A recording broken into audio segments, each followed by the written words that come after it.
Assalamualaikum warahmatullahi wabarakatuh. Innal hamdalillah nahmaduhu wa nasta'inuhu wa nastaghfiruh wa na'udzu billahi min shururi anfusina wa sayyiati a'malina. Man yahdihillahu fala mudilla lahu wa man yudlil fala hadiya lahu. Wa asyhadu an la ilaha illallah wahdahu la syarika lahu wa asyhadu anna Muhammadan 'abduhu wa rasuluh. Ya ayyuhalladzina amanu taqullaha haqqa tuqatih wa la tamutunna illa wa antum muslimun.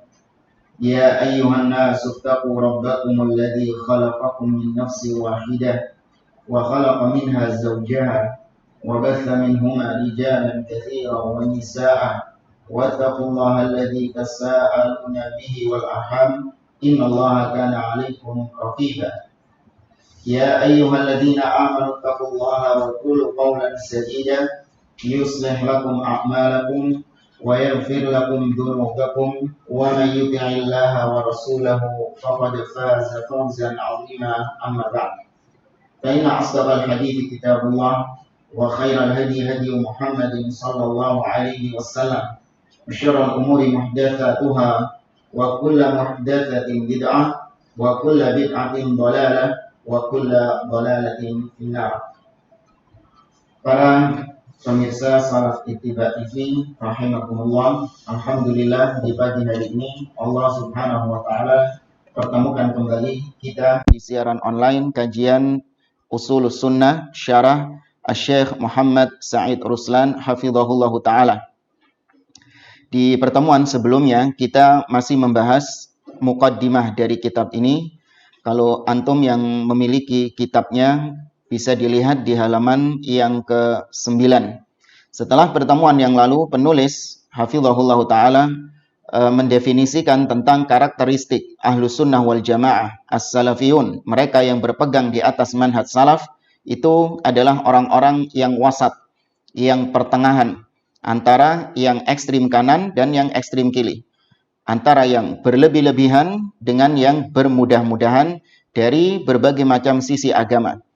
Sebagaimana Islam itu adalah agama yang pertengahan di antara ahlul kitab Yahudi dan Nasrani, demikian juga Ahlus Sunnah wal Jamaah adalah pertengahan di antara semua firqah-firqah sempalan di luar Ahlus Sunnah wal Jamaah.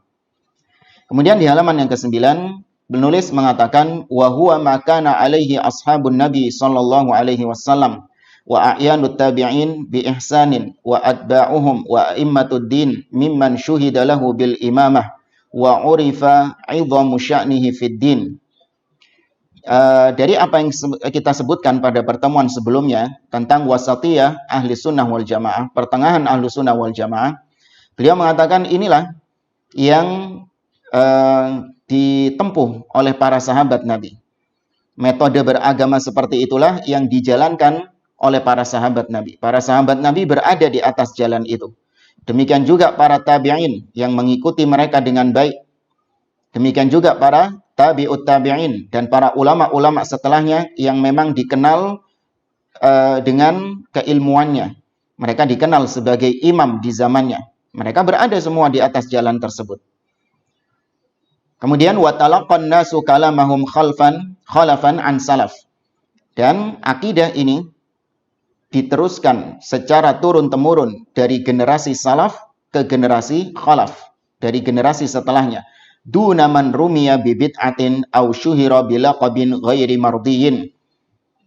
Akidah ini dinukil dari generasi ke generasi oleh orang-orang yang memang dikenal sebagai ulama, dikenal sebagai imam, bukan orang-orang yang tertuduh sebagai ahlul bid'ah atau orang-orang yang dikenal dengan julukan-julukan yang tidak diridhoi dari sisi Ahlus Sunnah wal Jamaah. Seperti misalnya orang-orang yang dikenal dengan laqab-laqab atau julukan Khawarij, atau dia adalah seorang Rafidhah, atau Qadariyah, Murji'ah, Al-Jabriyah, Jahmiyah, Mu'tazilah, Al-Karamiyah, dan kelompok-kelompok sempalan yang lain.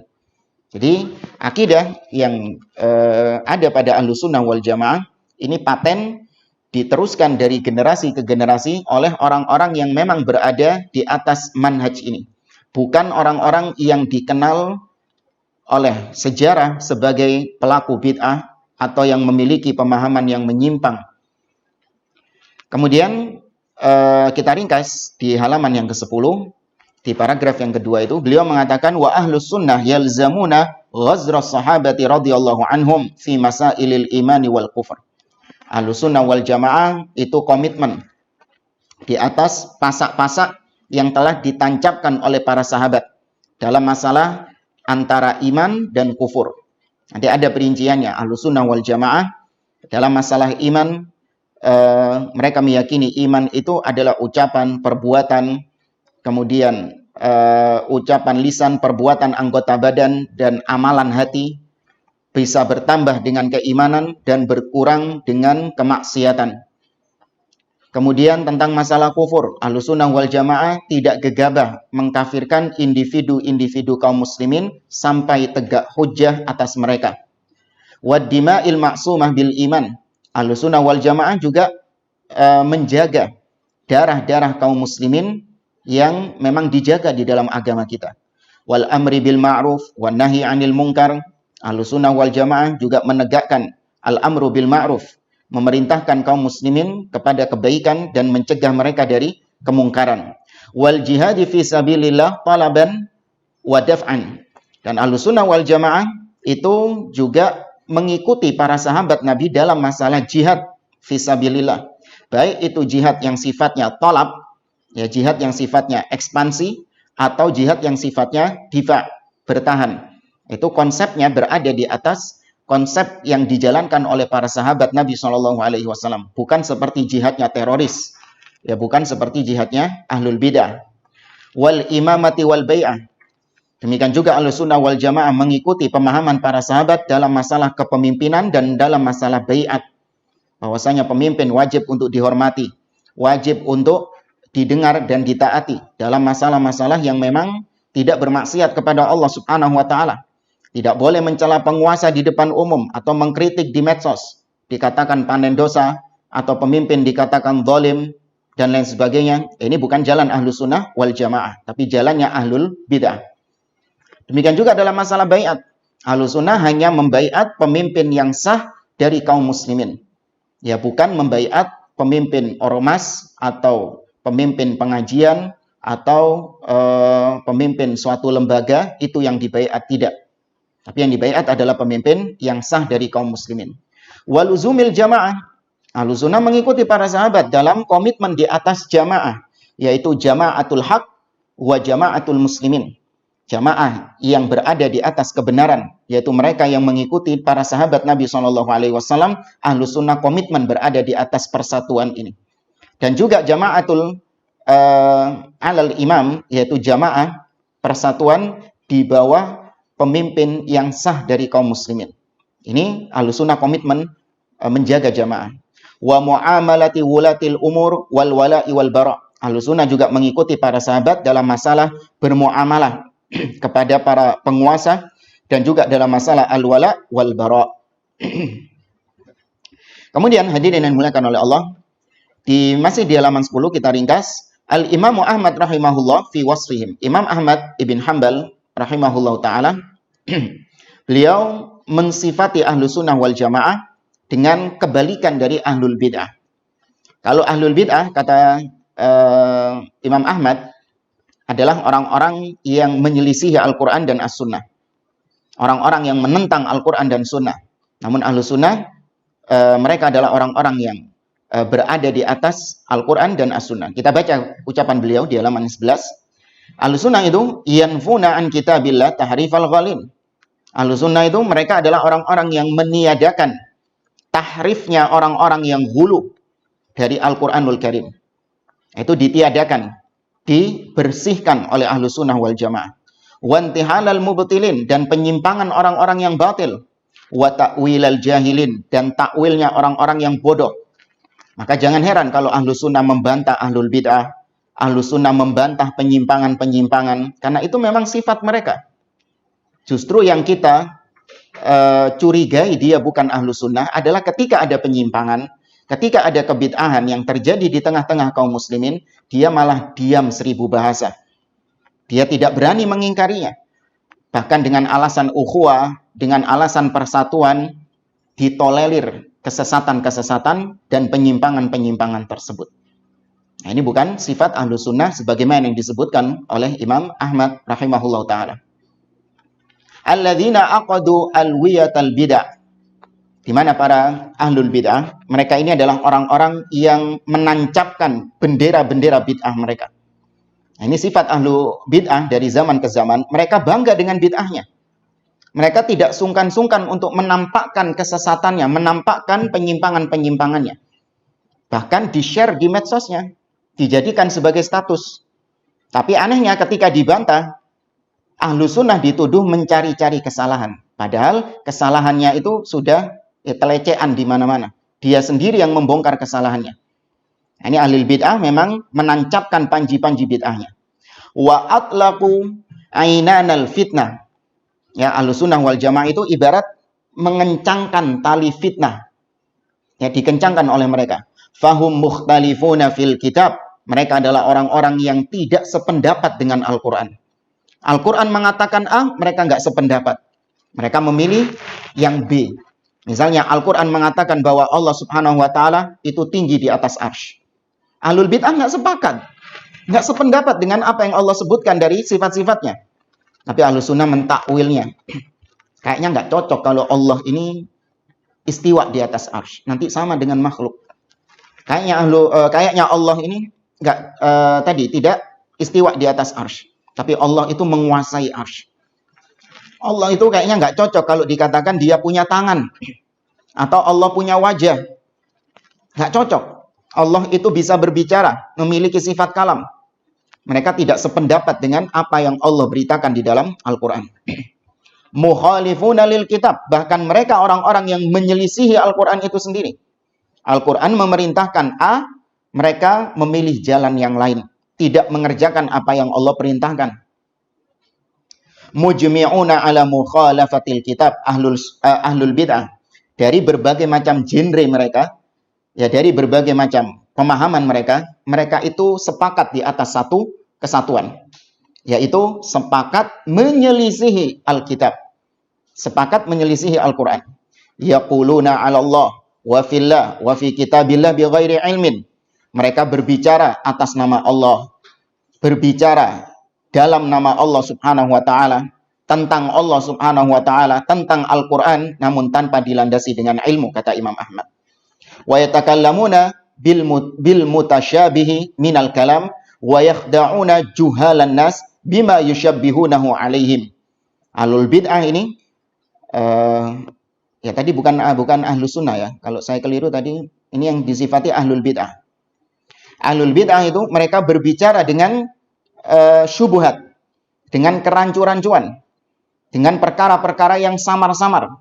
Sebagaimana yang Allah subhanahu wa ta'ala sebutkan di dalam surah Al-Imran, wa ammal ladhina fi qulubihim zayghun fayattabi'una ma tashabaha minhu ibtigha'al fitnah wa ibtigha'a ta'wilih.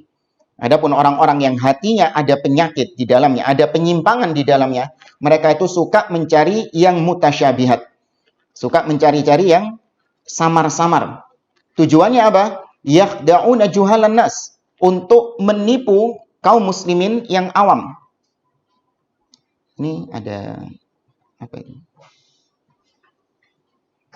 Nggak apa-apa. Mereka menipu orang-orang yang awam.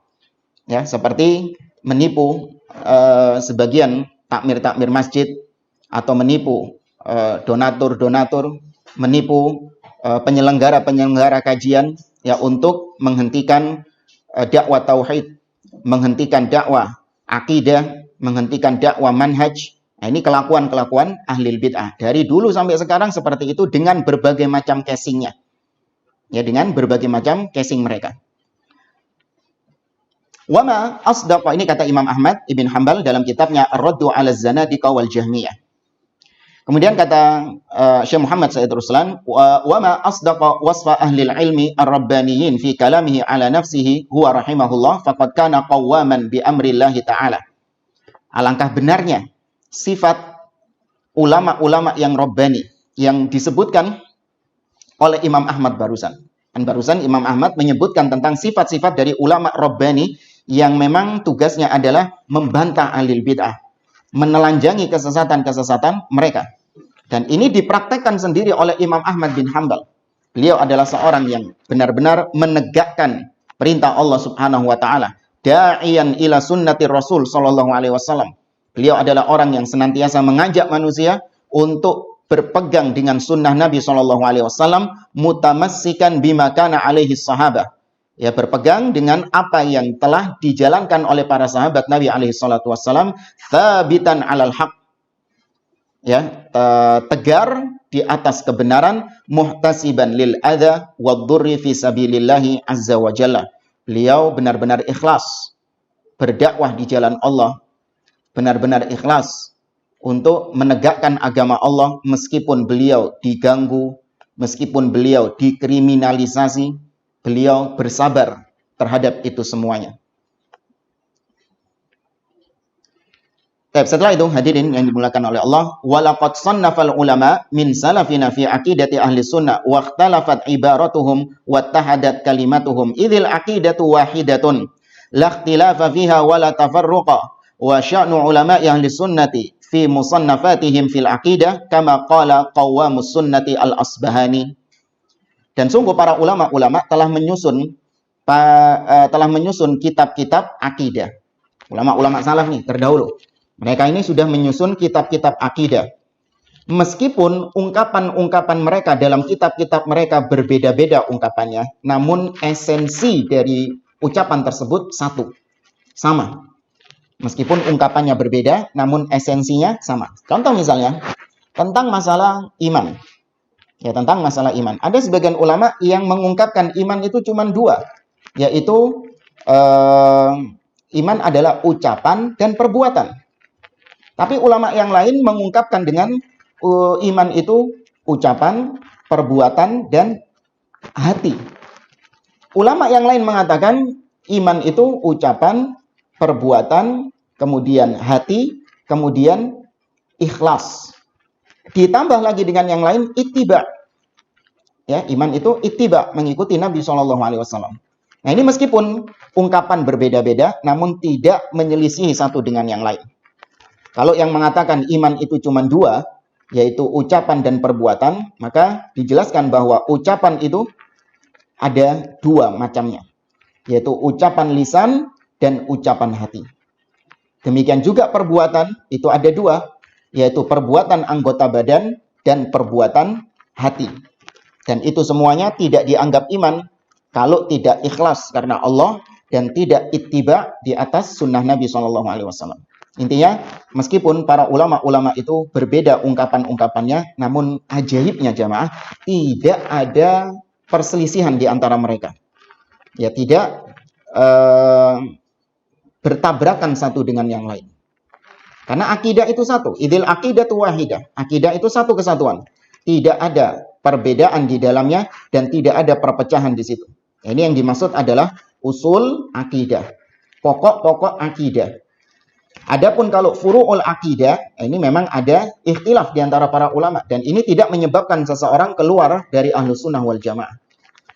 Contoh misalnya, usul akidah, ahlus sunnah meyakini bahwa surga itu sudah diciptakan oleh Allah. Ya, al-jannatu wan nar makhluqatani. Atau khuliqata al-an. Maujudatani khuliqata al-an. Surga dan neraka itu sudah ada, sudah diciptakan sekarang, dan surga dan neraka itu abadi. Ya, surga dan neraka itu abadi. Ini usul Ahlussunnah wal Jamaah yang disepakati oleh para ulama dari zaman dulu sampai sekarang, tidak ada ikhtilaf di dalamnya. Nah, dari usul ini, dari pokok ini, ada turunan-turunan cabangnya. Ini disebut furu'ul akidah. Para ulama khilaf. Misalnya tentang surga, apakah surga yang nanti ditempati oleh orang-orang beriman, ditempati oleh kita insya Allah, apakah itu adalah surga yang dulu ditempati oleh Adam alaihissalam? Apakah sama surganya? Nah, ini khilaf di antara para ulama, ada yang mengatakan iya, dan ada yang mengatakan beda surganya. Nah, ini salah satu contoh saja. Akidah itu ada dua, ada usul dan ada furu'. Dan yang usul ini tidak ada khilaf. Ini yang dimaksud oleh beliau, la ikhtilafa fiha. Tidak ada ikhtilaf dalam masalah akidah, yaitu maksudnya usul akidah. Wa sya'nu ulama sunnah wa musannafatihim fil aqidah kama qala qawamus sunnah al-Asbahani. Dan ulama-ulama as-salaf, ulama-ulama ahlu sunnah, di dalam kitab-kitab mereka, perhatian mereka terhadap akidah itu bisa digambarkan sebagaimana yang diucapkan oleh Al-Imam Al-Asbahani rahimahullah ta'ala dalam kitabnya Al-Hujjah fi Bayanil Mahajjah. Kata Al-Asbahani rahimahullah ta'ala, wa mimma yadullu ala anna ahlal hadith hum ahlul haqqi annaka law tala'ta jami'a kutubihim al-musannafa min awwalihim ila akhirihim qadimihim wa hadithihim. Dan di antara, kata Imam Al-Asbahani, dan di antara yang menunjukkan bahwa ahlul hadith, ahlus sunnah itu berada di atas kebenaran, bukti ya kalau salafus saleh, ahlus sunnah, salafiyun itu berada di atas al-haq adalah buktinya, yaitu manakala engkau menelaah semua kitab-kitab mereka, kitab-kitab ahlus sunnah wal jamaah, dari awal sampai akhir, ya dari cover pertama sampai cover yang terakhir. Oh, antum baca semuanya itu. Baik itu ulama terdahulu sampai ulama kontemporer sekarang, ma'a ikhtilafi buldanihim wa zamanihim. Meskipun mereka berbeda-beda negeri, berbeda-beda zaman, berbeda-beda waktu, wa taba'udi ma bainahum fid diyar wa sukuni kulli wahidin minhum qutran minal aqtar. Mereka berbeda-beda wilayah, berbeda-beda tempat tinggal. Wajadtahum fi bayanil i'tiqad ala watiratin wahidatin wa namtin wahid.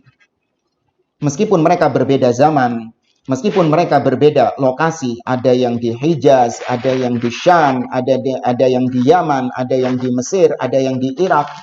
Ya meskipun berbeda-beda lokasinya, berbeda-beda zamannya, ada yang abad pertama, abad kedua, abad ketiga, sampai sekarang abad yang ke-15. Namun Anda pasti akan mendapati mereka ketika menjelaskan akidah itu satu irama, satu gaya, satu format, satu metode, satu pemahaman. Yajiduna ala tariqatin wahidatin la yahiduna anha wa la yamiluna fiha. Mereka itu benar-benar komitmen di atas satu tariqah, ya, satu jalan, yaitu jalannya Nabi dan para sahabat-sahabatnya. Mereka tidak menyimpang darinya dan tidak condong menjauh darinya. Nah, ini kata beliau di antara bukti benarnya akidah ahli sunnah wal jamaah. Padahal kalau Anda pikir dari mana mereka bisa di atas satu pemahaman? Zaman dulu nggak ada WhatsApp, mereka nggak janjian. Yuk kita bikin akidah kayak gini. Yuk kita bikin pemahaman kayak gini.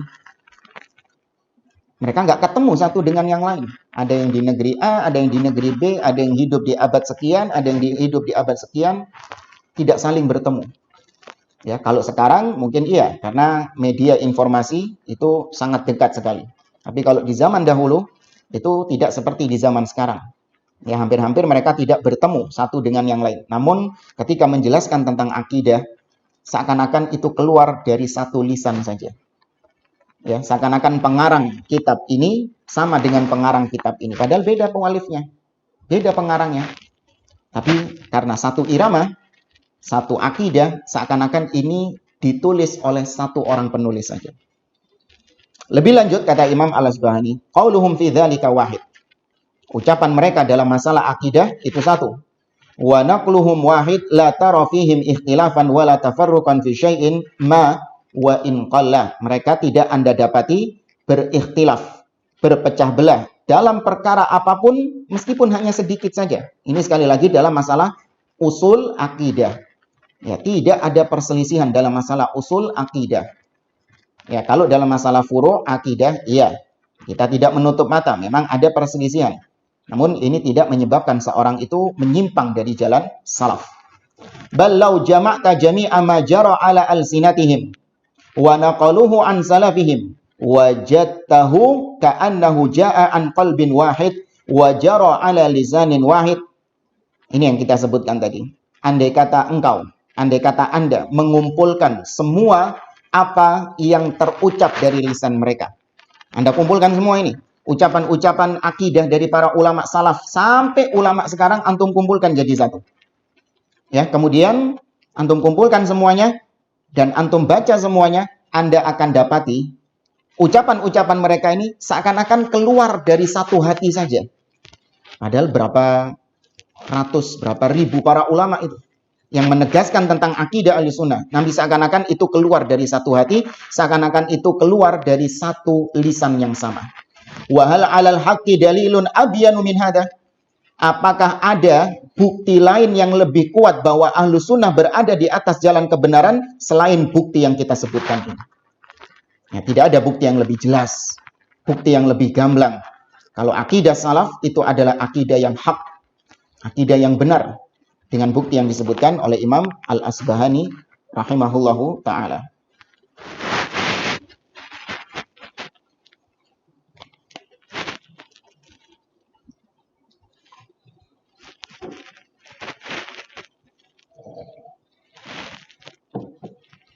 Kita lanjut lagi, masih di halaman yang ke-12, kata penulis, wa manhajus salaf dalla alaihil kitab was sunnah.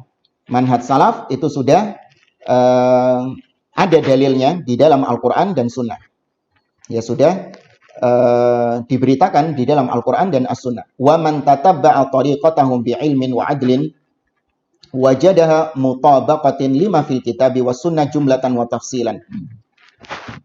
Barang siapa yang mengikuti jalan mereka, yaitu jalannya para salaf, diikuti dengan ilmu, diikuti dengan adil, dengan objektif, maka dia, barang siapa yang mengikuti jalannya para salaf, maka dia akan mendapati bahwa jalannya para salaf itu sesuai dengan apa yang ada di dalam Al-Quran dan As-Sunnah, baik secara global ataupun secara terperinci. Wala buddha.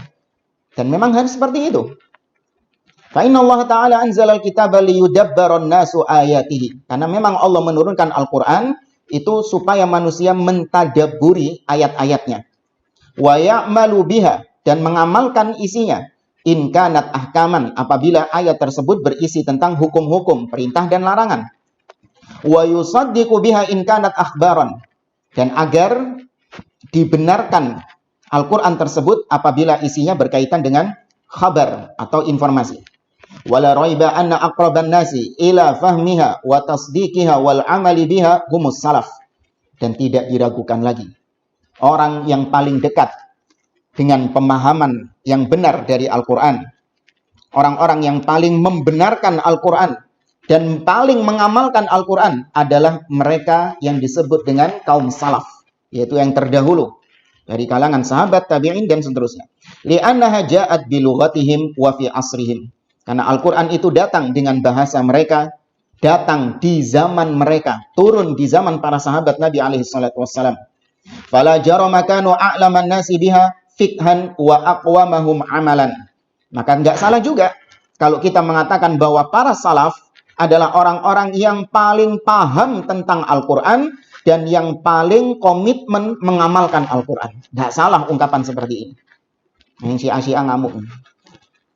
Ya, yang Syiah mendengarkan ucapan ini marah mereka. Dianggap ini ucapan yang ngawur katanya. Enggak. Ente yang ngawur.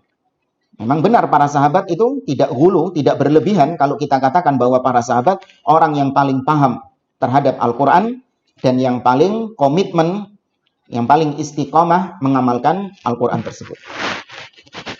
Kemudian di sini penulis menukil hadits Nabi SAW yang sudah masyhur, yaitu tentang iftiraqul ummah. Ya, kita sama-sama tahu hadits tentang perpecahan umat, bahwa umat Islam, kata Nabi SAW, wa taftariqu ummati ala 73 millah. Umatku akan terpecah menjadi 73 golongan, kulluhum finnar illa millatan wahidah. Semua terancam masuk neraka kecuali hanya satu. Ya, ketika ditanya siapa mereka ya Rasulullah, Nabi mengatakan ma ana alaihi wa ashabi, yaitu mereka yang berada di atas apa yang aku dan para sahabatku sekarang ini berada di atasnya, yaitu mereka yang berpemahaman, yang menjalankan agama ini, memahami agama ini dengan pemahaman Nabi dan para sahabatnya. Laqad kana salafuna minas sahaba radhiyallahu anhum wa man tabi'ahum bi ihsanin ahrasan nasi 'alal ittiba'. Sungguh dahulu para salaf kita dari kalangan para sahabat radhiyallahu anhum, mereka dan yang mengikuti mereka dengan baik, mereka ini adalah orang-orang yang paling semangat untuk ittiba, mengikuti Nabi SAW. Wa ab'adahum minal ibtida', dan mereka para salaf ini adalah orang-orang yang paling jauh dari bid'ah, ya, paling terjauhkan dari bid'ah. Wa atharuhum fil haddi ala tamassuki bis sunnah, ya, dan mereka adalah orang-orang yang senantiasa mengajak untuk berpegang dengan as-sunnah, wa tahdhir minal bid'ah, dan memperingatkan dari bid'ah. Nah, ini tahdhir. Ada yang alergi sama namanya tahdhir. Mengatakan belajar itu runut. Harus akidah dulu, tauhid dulu, ya, kemudian tafsir, hadis, jangan mencolot ke tahdhir. Nanti arogan iya, tapi ilmu nggak punya, atau kurang lebih kata-katanya seperti itu. Padahal tahdhir, ya, ini termasuk di antara bagian daripada agama. Ya, tahdhir bisa dilakukan oleh semua orang kalau memang benar-benar jelas kesalahannya. Nah, jadi hati-hati dengan orang-orang yang anti dengan tahdhir. Nggak mau mentahdzir ahli bid'ah, nggak mau mentahdzir orang-orang yang menyimpang. Ini jalan yang sesat. Ya, para salafus soleh itu mentahdzir ahli bid'ah dan juga orang-orang yang berada di atas pemahaman tersebut. Dan ini nyata, banyak di antara kitab-kitab yang menegaskan tentang manhaj para sahabat ini dalam mentahdzir ahli bid'ah. Bukan sesuatu yang aneh. Yang aneh itu kalau ada orang yang anti sama tahdzir. Ya, ngakunya salafi tapi anti sama tahdzir. Ini yang aneh, salafi KW. Kathratan mufridatan. Wa rawal Lalaka'i fi usulil i'tiqad ahli sunnah an Abdullah ibn Mas'ud radhiyallahu anhu. Al-Imam Al-Lalaka'i dalam kitabnya Syarah Usul I'tiqad Ahli Sunnah wal Jamaah, beliau menukil athar dari Abdullah ibn Mas'ud radhiyallahu anhu. Abdullah bin Mas'ud mengatakan, inna naqtadi wala nabtadi. Sesungguhnya kami ini hanya meneladani dan kami bukan yang memulai. Ya, kami hanya meneladani, bukan kami yang memulainya. Wa nattabi'u wala nabtadi', dan kami hanya ittiba'. Ya, kami hanya mengikuti saja dan kami tidak berbuat bid'ah. Walan nadilla ma tamassakna bil athar. Dan kita tidak akan tersesat sepanjang kita berpegang teguh dengan athar, yaitu dengan ajaran Nabi SAW. Wa ruya anhu aidan fi usulil i'tiqad qala radhiyallahu anhu ittabi'u wa la tabtadi'u faqad kufitum. Dan masih dalam riwayat yang diriwayatkan oleh Al-Lalaka'i dalam Syarah Usul I'tiqad Ahli Sunnah wal Jamaah dari Abdullah bin Mas'ud, beliau mengatakan ittabi'u, wis melo wae. Jare reng Madura norok. Nah, hanya sekedar ikut saja. Wala tabtadi'u, dan jangan kaum mengadang-adakan hal yang baru. Jangan berbuat bid'ah. Faqad kufitum, wis cukup sudah. Apa yang disampaikan Nabi, diajarkan Nabi, dijalankan oleh para sahabat, itu sudah cukup. Ya, itu pun banyak di antara kaum muslimin yang belum mengetahui ajaran-ajaran Nabi SAW. Bahkan kita sendiri, berapa banyak dari sunnah-sunnah Nabi SAW yang masih kececeran, keteteran, belum kita amalkan. Untuk apa kita mengamalkan yang bid'ah? Banyak di antara akidah-akidah yang belum kita ketahui. Padahal itu akidah dari Nabi SAW. Ngapain kita mengambil akidah-akidah dari selain Nabi dan para sahabatnya? Faqad kufitum. Sudah cukup itu sudah. Warawa, halaman yang ke-14. Warawa Ibnu Battah fil Ibanatil Kubra. Dan diriwayatkan oleh Ibnu Battah Al-Ukbari rahimahullah dalam kitabnya Al-Ibanah. Ini kitab ini sedang dikaji oleh guru kami Ustaz Abdurrahman Thayyib hafizahullahu taala, ya, di setiap hari Rabu. Ya, bisa disimak di channel beliau kitab Al-Ibanah karangan Ibnu Battah Al-Ukbari rahimahullahu taala. Beliau mengatakan an Abdullah ibn Abbas radhiyallahu anhuma, dari Abdullah bin Abbas, beliau mengatakan alaika bil istiqamah wattabi'il amral awal wala tabtadi'. Kata Abdullah bin Abbas, hendaklah engkau istiqamah, komitmen, konsisten di atas jalan ini. Dan ikutilah perkara yang pertama, yaitu Nabi dan para sahabat-sahabatnya, al-amrul awal. Sebagaimana yang disebutkan juga dalam hadis, tarji'u ilal amril awal. Kau kembali kepada perkara Islam yang pertama, yaitu Nabi dan para sahabat. Wala tabtadi', dan jangan berbuat bid'ah. Jangan meyakini akidah-akidah yang bid'ah. Jangan menggunakan pemahaman-pemahaman yang bid'ah. Jahmiyah, Mu'tazilah, Khawarij, Rafidhah, ya, wala tabtadi'. Kita ringkas, di sini ada wasiat dari Khalifah Umar bin Abdul Aziz rahimahullah taala, wasiat beliau kepada para bawahan-bawahannya, ya, untuk berpegang dengan sunnah dan tidak berbuat bid'ah. Ini panjang, tapi intinya seperti itu. Kita ringkas di bawah. Qala Ibnu Aun rahimahullah, rahimallahu rajulan lazima hadzal athar wa radiya bihi wa in istathqalahu wastabta'ahu. Kata Ibnu Aun rahimahullah, semoga Allah merahmati seseorang yang komitmen dengan sunnah ini, komitmen di atas jalan ini, dan dia ridho dengan sunnah ini. Ya, hatinya menerima sunnah ini. Seperti misalnya, tidak seperti sebagian orang, ya, dia komitmen dengan sunnah pada sebagian sunnah, tapi tidak ridho dengan sunnah-sunnah yang lain. Apalagi sunnah Nabi SAW, ajaran Nabi yang berkaitan dengan penguasa. Ya, yang berkaitan dengan puasa. Berapa banyak di antara yang katanya salafi gak ridho dengan konsep Nabi dalam menyikapi penguasa. Disuruh bersabar dengan kezaliman penguasa. Man ra'a min amirihi syai'an yakrahu falyasbir. Barang siapa yang melihat dari pemimpinnya sesuatu yang tidak dia sukai, maka hendaklah bersabar.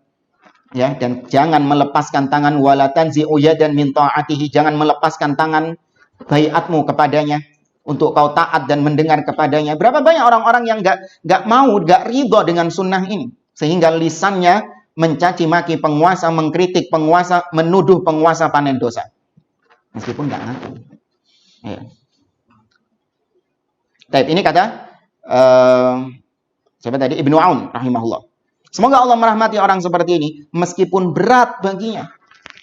Ya, meskipun memang berat baginya berjalan di atas sunnah ini, namun dia tetap ridho dengan apa yang digariskan Nabi SAW, karena dia tahu bahwa apa yang telah digariskan Nabi, apa yang telah disunnahkan Nabi, itu yang terbaik.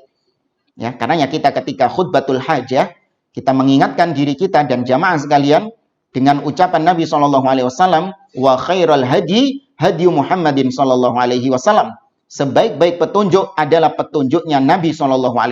Selain petunjuknya Nabi, itu nggak baik. Ya, maka kalau Nabi sudah mengatakan untuk bersabar terhadap penguasa, ya, sabar dengan kezaliman penguasa dan tidak mencaci maki, tidak memberontak kepada penguasa, maka seorang ahlu sunnah meyakini, ya, ini jalan yang terbaik. Nah, ridho dengan apa yang telah digariskan Nabi SAW. Ini ada apa lagi di layar itu? Error. Nggak apa-apa.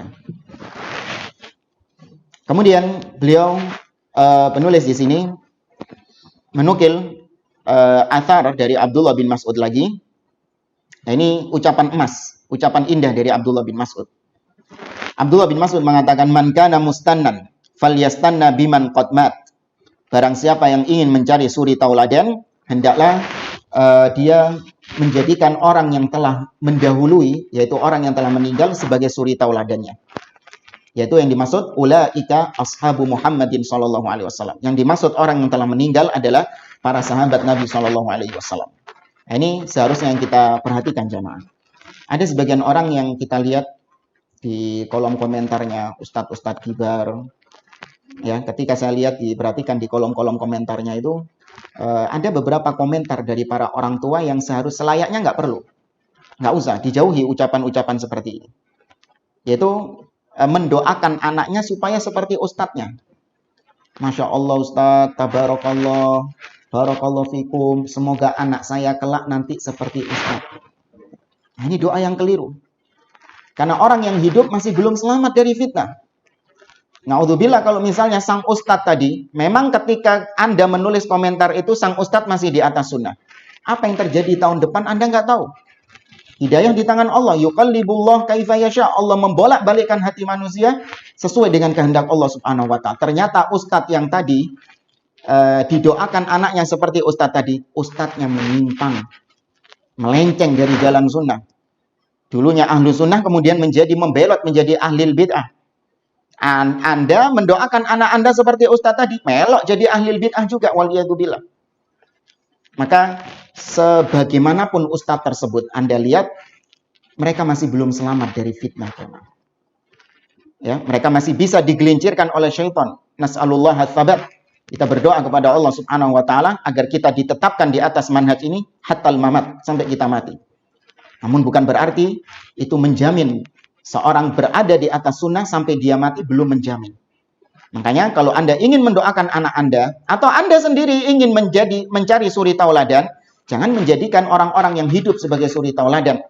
Tapi jadikan orang yang telah meninggal, yang sudah aman, selamat dari fitnah-fitnah dunia, meninggal di atas al-haq, meninggal di atas pemahaman yang benar, jadikan mereka sebagai suri tauladan Anda.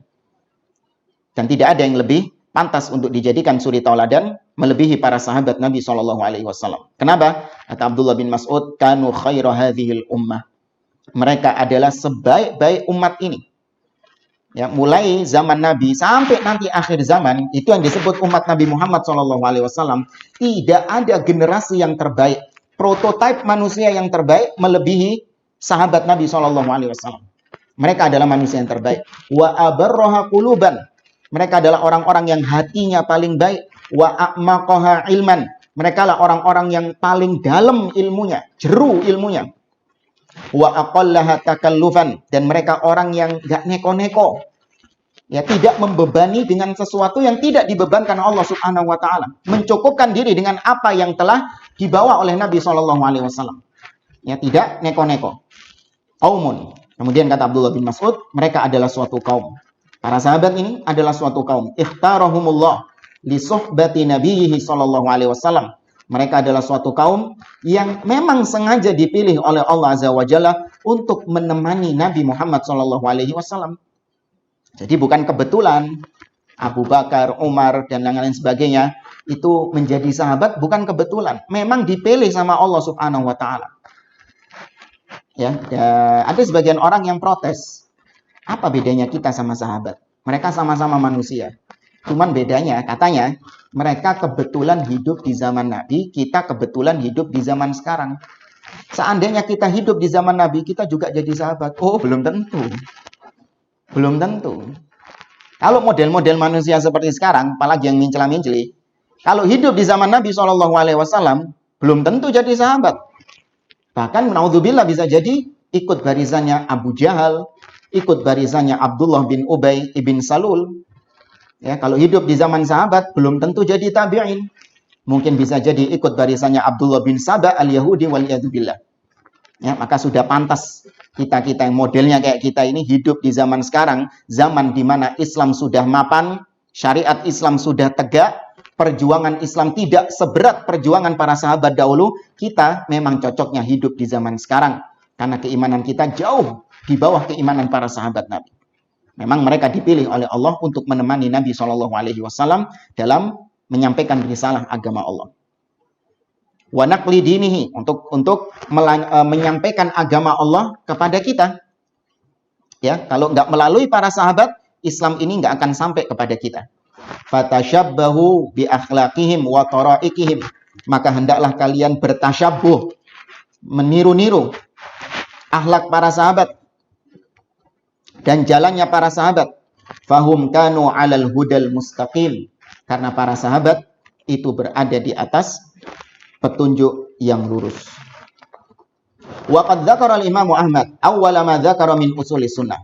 Dan Imam Ahmad nanti di awal-awal kitab Ushulus Sunnah, beliau menegaskan tentang wajibnya kita berpegang dengan jalannya para sahabat. Imam Ahmad mengatakan, nanti kita bahas ini, at-tamassuku bima kana alaihi ashabu Rasulillah sallallahu alaihi wasallam wal iktida'i bihim wa tarkil bid'ah.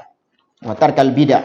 Kata beliau, usulus sunnah indana, pokok-pokok sunnah yang ada pada kami adalah berpegang teguh dengan apa-apa yang para sahabat berada di atasnya dan mengikuti mereka dan meninggalkan bid'ah. Ya, ini nanti kita bahas di pembahasan inti dari matan usul as-sunnah. Wa qad bada al-Imam Ahmad rahimahullah risalatahu fi usuli sunnah bihadzal aslil azim.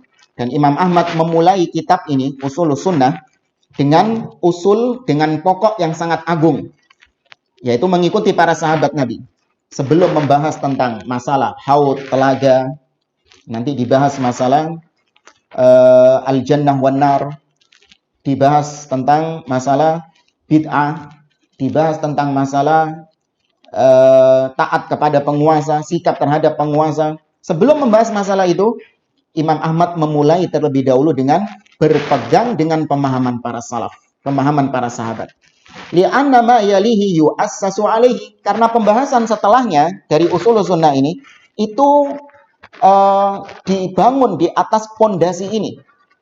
Ya, pembahasan tentang telaga, pembahasan tentang syafaat, pembahasan tentang surga dan neraka, taat kepada ulil amri, itu semuanya berdiri di atas pemahaman, berada di atas pondasi berpegang dengan pemahaman para sahabat.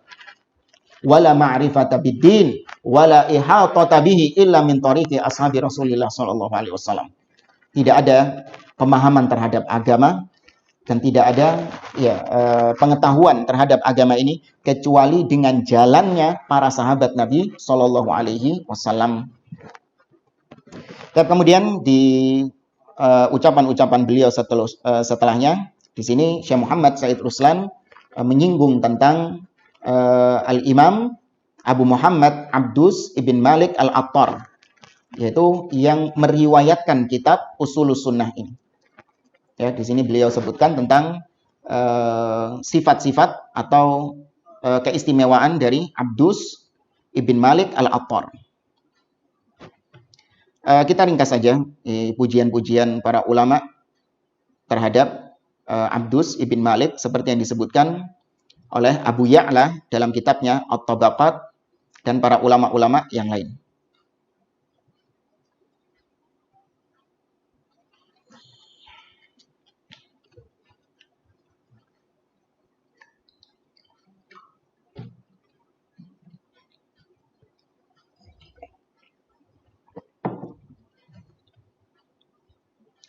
Ya, kita lanjut ke halaman yang ke-17. Di sini beliau menukil ucapan Ad-Dhahhak ibn Muzahim. Beliau mengatakan, inna ahaqqa ma bada'a bihil abdu minal kalam ayyahmadallah. Sesungguhnya di antara yang paling berhak tatkala seorang hamba itu mau memulai pembicaraan, ya hendaklah dia memuji Allah Subhanahu wa taala wa yuthni alaihi, dan menyanjungnya. Alhamdulillahi nahmaduhu, maka segala puji bagi Allah, kita memujinya, wa nuthni alaihi, kita menyanjungnya, bimastana'a indana, atas apa yang telah Allah berikan kepada kita. Wa anhadana lil Islam, dan kita memuji Allah karena Allah Subhanahu wa taala telah memberikan kita petunjuk kepada Islam. Wa 'allamanal Qur'an, dan mengajarkan Quran kepada kami. Wa manna alaina bi Muhammadin sallallahu alaihi wasallam, dan menganugerahkan atas kita dengan nabinya Nabi Muhammad sallallahu alaihi wasallam. Wa anna dinallahi alladzi ba'atsa bihi nabiyahu sallallahu alaihi wasallam huwal iman wal imanu huwal Islam, dan sesungguhnya agama Allah yang dengannya Allah mengutus nabinya sallallahu alaihi wasallam itulah agama iman, dan iman itulah Islam. Wa bihi ursilal mursaluna qablahu, yang dengan Islam inilah Allah Subhanahu wa taala mengutus para rasul sebelum Nabi Muhammad sallallahu alaihi wasallam. Allah berfirman dalam surah Al-Anbiya ayat 35, "Wa ma arsalna min qablika min rasulin illa nuhi ilaihi annahu la ilaha illa ana fa'budun." Dan tidaklah kami mengutus seorang rasul sebelum engkau wahai Muhammad kecuali kami wahyukan kepadanya bahwa tidak ada ilah yang berhak disembah kecuali Allah, maka tidak ada ilah yang berhak disembah kecuali aku, kata Allah, maka sembahlah aku. Wa huwal imanu billahi wal yaumil akhir wal malaikati wal kitabi wan nabiyyin. Iman itu terkandung di dalamnya rukun iman yang 6. Ya, sebagaimana yang kita pahami bersama, rukun iman yang 6. Wa tasdiqu wal iqraru bima jaa'a minallah. Iman itu juga maknanya atau mencakup di dalamnya membenarkan apa-apa yang dikabarkan atau yang didatangkan dari Allah Subhanahu wa taala dari kabar-kabarnya. Wa taslimu liqada'ihi wa hukmihi wa ridha biqadarihi. Iman itu juga maknanya adalah berserah diri, pasrah terhadap ketetapan Allah, takdir Allah, dan hukum-hukum Allah subhanahu wa ta'ala. Hadha wal iman. Inilah keimanan. Wa man kana kadzalik faqad istakmalal iman. Barang siapa yang seperti tadi keimanannya, sungguh dia telah menyempurnakan keimanannya. Wa man kana mu'minan harramallahu malahu wa damahu. Barang siapa yang beriman, maka Allah haramkan harta dan darahnya. Wa wajabalahu ma yajibu 'alal muslimina minal ahkam. Dan dia dihukumi sebagaimana kaum muslimin pada umumnya dihukumi. Ya, dan dia wajib untuk menjalankan hukum sebagaimana kaum muslimin yang lain menjalankan hukum itu. Walakin la yastaujibu thawabahu wa la yanalul karamata illa bil amali fihi. Namun seorang yang seperti tadi, dia tidak akan mendapatkan pahala, tidak mendapatkan kehormatan kecuali apabila dia mengamalkan. Ya, kalau cuma keyakinan saja tidak diamalkan, maka tidak akan mendapatkan keimanan itu, tidak mencapai hakikat keimanan. Wastijadu thawabil iman amalun bihi. Wal amalu bihi ittiba'u ta'atillahi tabaraka wa ta'ala fi ada'il faraidi wajtinabil maharimi wal iktida'i bis salihin wa iqamis shalah wa ita'iz zakah wa shaumi ramadan wa hajjil bait man istata'a ilaihi sabila. Dan mengamalkan iman itu adalah dengan mentaati Allah subhanahu wa ta'ala, mengerjakan yang difardukan oleh Allah subhanahu wa ta'ala, dan menjauhkan dari apa-apa yang diharamkan oleh Allah. Ya, mengikuti orang-orang yang soleh, meneladani orang-orang yang soleh, mendirikan sholat, menunaikan zakat, berpuasa di bulan Ramadan, berhaji ke Baitullah apabila mampu untuk mengadakan perjalanan ke sana, wa muhafadhah ala ityanil jum'ah, menjaga untuk melaksanakan sholat Jumat, kemudian jihad, mandi janabah, dan lain sebagainya dari perkara-perkara agama. Wa ma'rifati kulli dhi haqqin haqqahu min walid fawalidatin fawaladihi fadhi qarabah fayatimin miskinin fabni sabil fasailin fagharimin famukatibin fajarin fasahibin fama malakatil yamin. Kemudian orang yang beriman itu juga mengetahui menunaikan hak-hak orang-orang yang memang memiliki hak. Ya, kita ada hak untuk menunaikan hak kedua orang tua, hak kepada anak istri, ya, hak kepada karib kerabat, anak yatim, miskin, orang yang dalam perjalanan, orang miskin, ya, kemudian orang yang tetangga kita, atau budak-budak kita, orang yang berperang di jalan Allah, terlilit hutang dan lain sebagainya, itu ada hak-haknya yang kita tunaikan hak tersebut. Nah, ini cabang-cabang keimanan yang disampaikan oleh beliau. Panjang di sini ya. Amar ma'ruf, ya, kemudian menepati janji, kemudian menepati nazar, jujur, ya, kemudian tidak berdusta dan lain sebagainya. Ini diantara cabang-cabang keimanan. Nggak perlu kita perinci satu persatu. Tapi pemirsa yang dimuliakan oleh Allah Subhanahu wa taala, anak kira apa yang disampaikan oleh beliau setelahnya ini semuanya mencakup cabang-cabang keimanan, ya. Ya, semuanya termasuk diantara beliau membahas tentang syariat-syariat Allah Subhanahu wa taala. Minum khamr, larangan minum khamr, kemudian mengambil harta yang bukan haknya, kemudian tabdzir, mubadzir. Ya, ini nggak perlu kita perinci satu-satu. Saya cukupkan muqaddimah sampai pertemuan ini. Insya Allah di pertemuan berikutnya kita akan membahas tentang tarjamah Al-Imam Ahmad ibn Hanbal, biografi ringkas dari Imam Ahmad yang ditulis oleh Syekh Muhammad Said Ruslan hafizahullahu ta'ala. Saya cukupkan sampai di sini. Tidak ada pertanyaan. Baik, kita akhiri perjumpaan kita dengan kafaratul majlis. Subhanakallahumma rabbana wa bihamdik, asyhadu an la ilaha illa anta astaghfiruka wa atubu ilaik. Wa akhiru da'wana anil hamdulillahi rabbil alamin. Wassalamualaikum warahmatullahi wabarakatuh.